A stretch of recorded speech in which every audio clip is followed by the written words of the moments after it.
앞으로 고연령 운전자와 장롱 면허의 운행이 더욱 어려워질 가능성이 높아졌는데요. 기초수급자분들의 자가용 보유는 완화될 것 같습니다. 특히 택시를 운행하는 고령 운전자들은 큰일이 아닐 수 없는데요. 면허증 반납 때문에 불화가 생기는 가정집도 있습니다. 대중교통이 불편한 곳에서는 자가용이 없으면 일상생활에 큰 불편을 겪기도 하는데요. 이번 영상에서는 여러분이 반드시 알아야 하는 법규에 대해서 알려드리겠습니다. 주위에 모르시는 분들도 많으실 테니까 구독과 좋아요 누르시고 이 영상을 지인분들께 공유하셔서 모든 분들이 미리 준비하시길 바랍니다. 옛날과 달리 요즘 60대 분들은 매우 건강하기 때문에 본인들은 운전하는데 큰 문제가 없다고 하지만요. 주위 사람들은 사고 소식이 날 때마다 걱정할 수밖에 없습니다. 그래서 고연령 운전자에게 더욱 강화된 법이 시행되고 있는데요. 사실 더 위험한 건 음주운전이 때문에 운전에 대해서도 하나씩 설명드리겠습니다. 첫 번째, 도로 위의 잠재적 위험인 미숙 운전자 때문입니다. 기존에는 모든 기능 시험과 도로주행 시험이 내연기관 차량을 기반으로 진행됐지만 앞으로는 전기차로도 면허를 취득할 수 있게 됩니다. 하지만 전기차는 내연기관 차량보다 조작 방식이 매우 간단하기 때문에 이를 두고 우려의 목소리도 나오고 있습니다. 특히 전기차로 면허를 취득한 운전자가 내연기관 차량을 운전해야 하는 상황이 발생할 경우 곧바로 적응에 어려움을 겪을 수 있다는 점이 가장 큰 문제로 지적됩니다. 이런 분들이 고속도로를 타게 되면 위험이 더욱 높아질 수도 있는데요. 여러분 생각은 어떠신가요? 댓글로 좋은 의견을 알려주시고요. 먼저 전기차와 내연기관차의 가장 큰 차이점은 기어, 변속이 없다는 점입니다. 내연기관 차량의 경우 출발할 때, 속도를 올릴 때와 감속할 때마다 기어 변속을 해야 하지만 전기차는 자동 변속기다도 더욱 단순한 구조로 되어 있어 가속 페달과 브레이크만 모든 조작이 가능합니다. 초보 운전자 입장에서는 변속기를 다룰 필요가 없기 때문에 보다 쉽게 운전할 수 있습니다. 하지만 반대로 생각하면 기어 변속과 관련된 감각을 익히지 못한 상태에서 내연기관 차량을 운전해야 할 경우 큰 혼란이 생길 수 있습니다. 특히 많은 전기차 모델이 적용하고 있는 원페달 드라이빙 기능도 논란이 될 수 있습니다. 원페달 드라이빙은 가속 페달에서 발을 떼는 것만으로도 차량이 감속하고 정지하는 기능인데 전기차에 익숙해진 운전자는 일반 내연기관 차량을 운전할 때 감속 타이밍을 잘못 잡을 가능성이 높습니다. 원페달 주행에 익숙해지면 가속 페달에서 발을 떼는 것만으로도 충분한 제동이 걸리기 때문에 브레이크를 밟는 타이밍이 늦어질 수 있기 때문입니다. 또한 내연기관 차량과 전기차의 주행 감각 차이도 문제로 지적됩니다. 전기차는 배터리 무게로 인해 차량 무게 배분이 다르고 저속에서도 강한 출발 가속력을 보이기 때문에 조작 방식의 차이가 큽니다. 가속 페달을 밟는 감각도 다르고 특히 고속주행 시 전기차는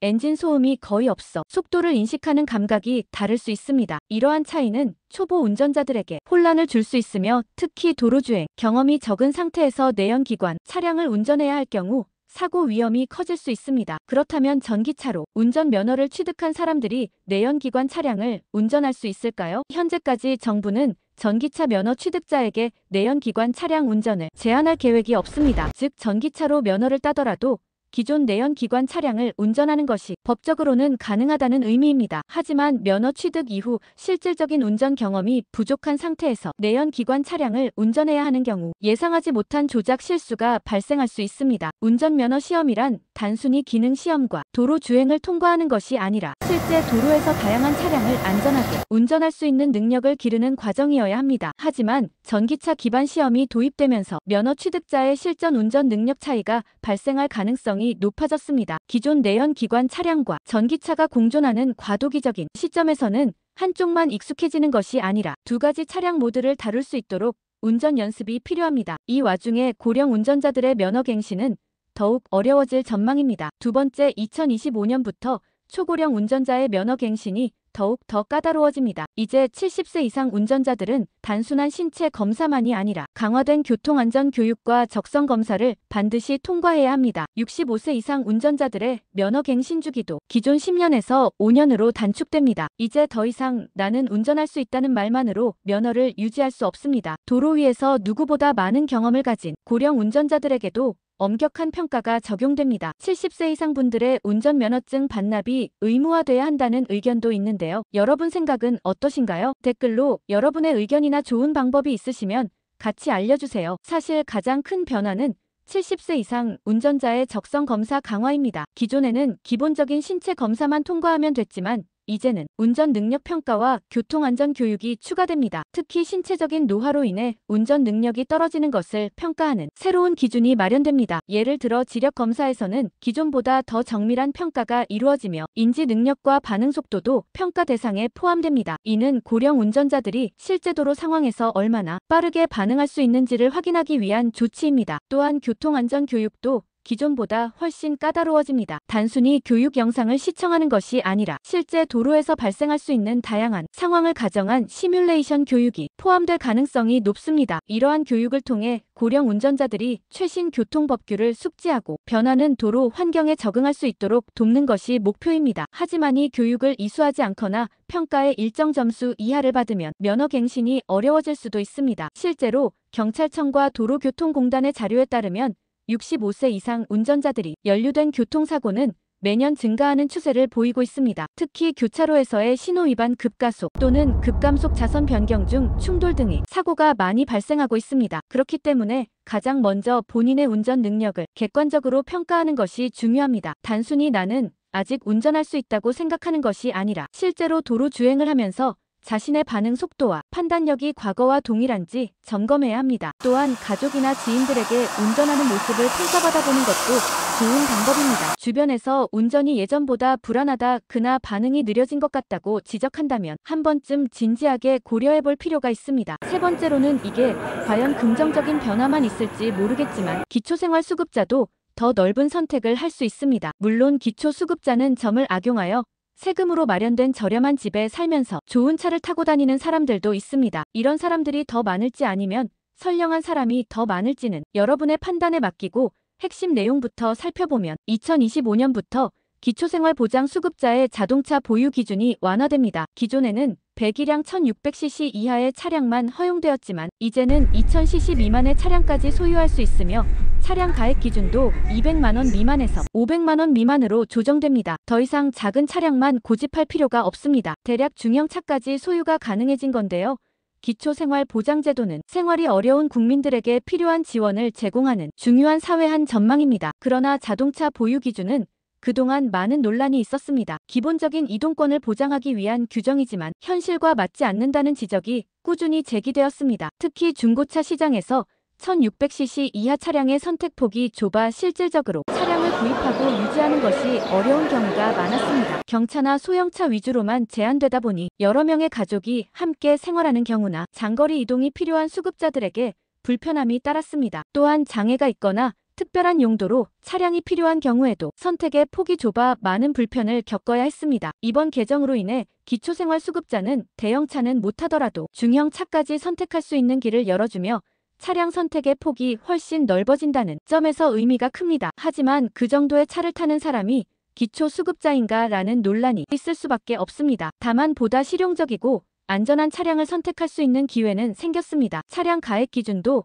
200만원이라는 기준은 현실과 동떨어져 있다는 지적이 많았습니다. 현재 중고차 시장에서 200만원 이하의 차량은 대부분 노후된 모델이거나 유지보수가 어려운 차량들이 많습니다. 이에 따라 실질적으로 운행이 어려운 차량을 소유해야 하는 상황이 발생했고 이는 오히려 경제적 부담을 가중시키는 결과를 초래했습니다. 하지만 새로운 기준이 적용되면 보다 상태가 좋은 중고차를 합리적인 가격에 구매할 수 있는 기회가 늘어나게 됩니다. 이와 함께 자동차 보유에 따른 기초생활수급자의 지원 금액 감소 문제도 일부 완화될 가능성이 있습니다. 기존에는 차량을 소유하면 재산으로 간주되어 생계급여나 주거급여 등의 지원금이 줄어드는 경우가 많았는데 이제는 보다 현실적인 기준이 적용될 것으로 보입니다. 자동차가 단순한 사치품이 아니라 필수 이동수단이라는 인식이 반영된 조치라고 할 수 있습니다. 이번 변경은 기초생활수급자들의 실질적인 이동권을 보장하는 데 큰 역할을 할 것으로 기대됩니다. 특히 지방이나 교통 인프라가 부족한 지역에서는 자동차가 필수적인 이동수단으로 활용되고 있습니다. 대중교통이 불편한 지역에 거주하는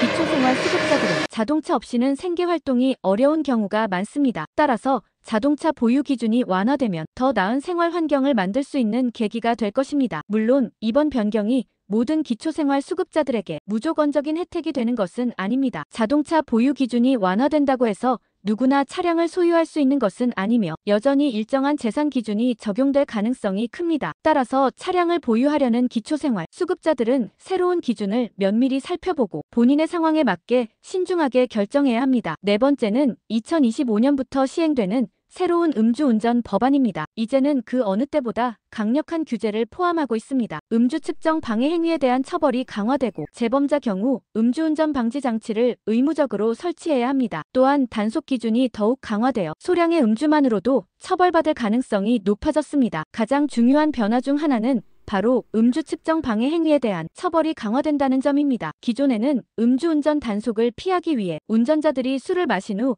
추가적으로 물을 더 마시는 등의 방식으로 혈중 알코올 농도를 희석하는 행위를 하는 경우가 많았습니다. 하지만 이제는 이러한 행위 자체가 불법으로 간주됩니다. 즉 음주운전 후 혈중 알코올 농도를 낮추기 위해 추가적으로 물을 마시거나 특정을 방해하는 행위를 할 경우 1년 이상 5년 이하의 징역 또는 500만 원 이상 2천만 원 이하의 벌금형에 처해질 수 있습니다. 또한 음주운전이 적발되면 면허 정지나 취소뿐만 아니라 운전면허 재취득도 더욱 어려워지게 됩니다. 이 조치는 음주운전의 위험성을 더욱 경각심을 갖고 인식하도록 만들기 위한 강력한 대책 중 하나입니다. 또 다른 중요한 변화는 음주운전 방지 장치 의무 설치입니다. 이제 음주운전으로 면허가 취소된 후 5년 이내에 다시 적발된 경우 차량의 음주운전 방지 장치를 반드시 설치해야 합니다. 이 장치는 운전자가 시동을 걸기 전에 음주 여부를 확인하는 장치로 혈중 알코올 농도가 기준 지상일 경우 시동이 걸리지 않도록 설계되어 있습니다. 이 법안이 시행되면 재범 음주운전자들은 음주운전을 반복하기가 어려워집니다. 이뿐만 아니라